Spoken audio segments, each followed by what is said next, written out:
This is Lake Bled, a tiny alpine town in the Julian Alps with a population of just 8,000 people.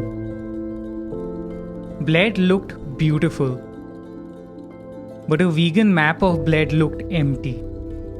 So how is the vegan food in a tiny town like this? Let's find out. After Bled, we'll also go through our vegan exploits in Ljubljana. So stick around. We reached Bled after an epic 12-hour journey from Frankfurt. We were so famished that we went directly to Public, a fully vegan restaurant that's very highly rated. We started with a cappuccino. The burger was really nice. The mushroom patty was well seasoned and the cornbread was something new for us. The chickpea fritters came with a side of salad. The food was very nutritious and you could tell that the fritters had been baked and not fried. We were so full that we could only parcel their famous chocolate cake. Our train from Frankfurt had been cancelled and we were routed via 3 trains and 2 buses. It was a mad day and we really appreciated the meal at Public. Next day, we walked around the beautiful Lake Bled.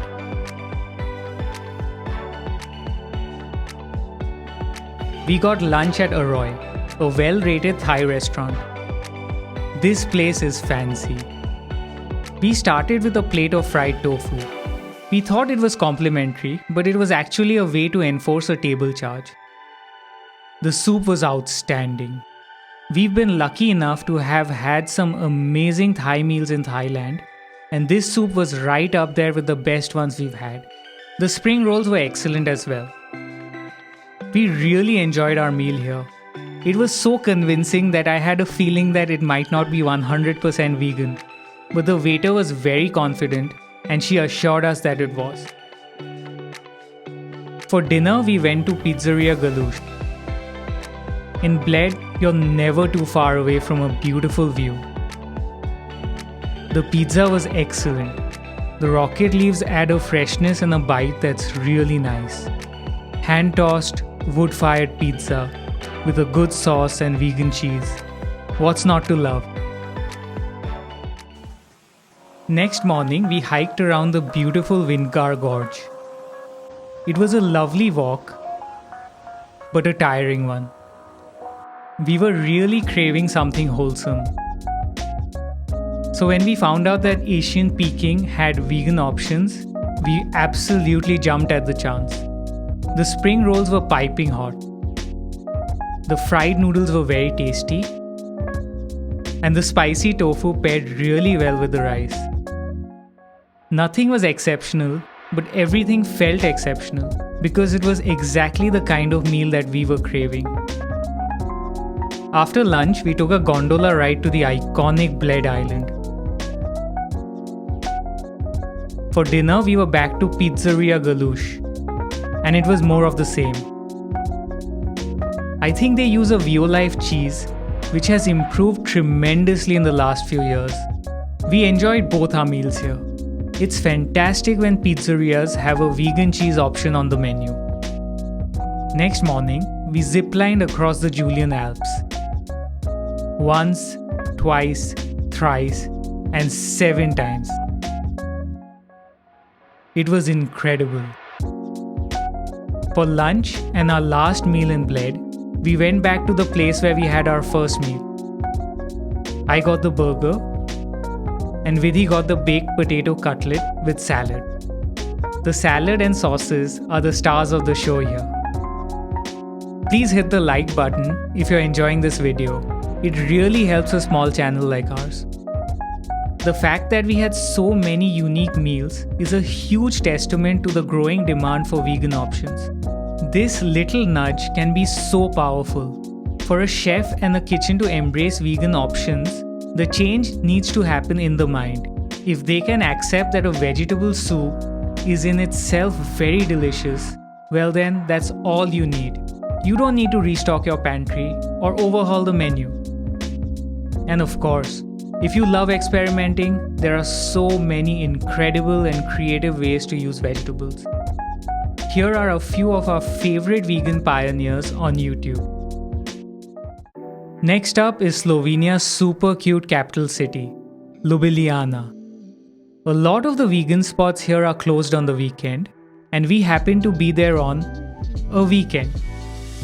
So we ended up going to a bunch of omnivore spots that had vegan options. First up is Good Morning Vietnam. The fried pho was excellent. The regular pho was also excellent. The spring rolls were unseasoned, as usual, but came with a range of excellent dipping sauces. The dessert was very interesting. The base layer was a jello, then a panna cotta, and then a mango puree.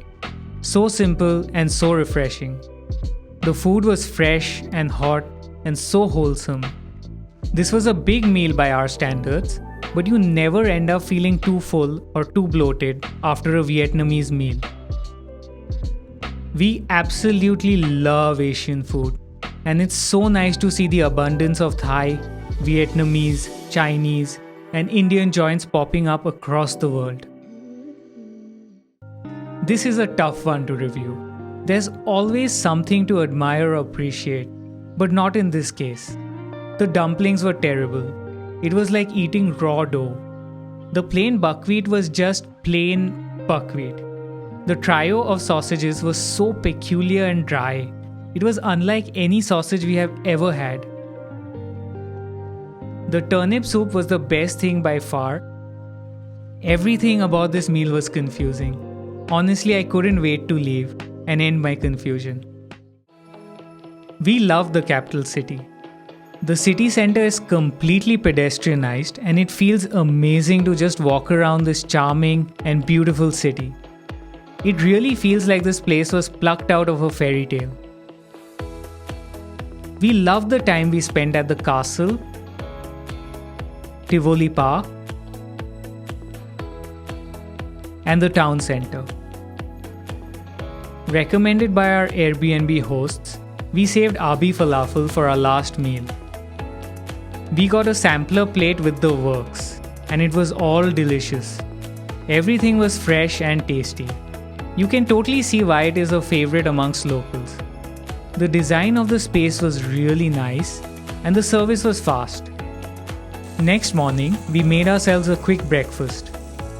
It was a simple meal, but one that we appreciated a lot. We bought all of these vegan goodies the previous day at a supermarket. We had a long train journey to Budapest, and we would have had to skip breakfast otherwise. Overall, we had plenty of options, and we were never too worried. Being vegan while traveling is getting easier every day. And if you are planning a trip to this beautiful country, it's time to get very excited.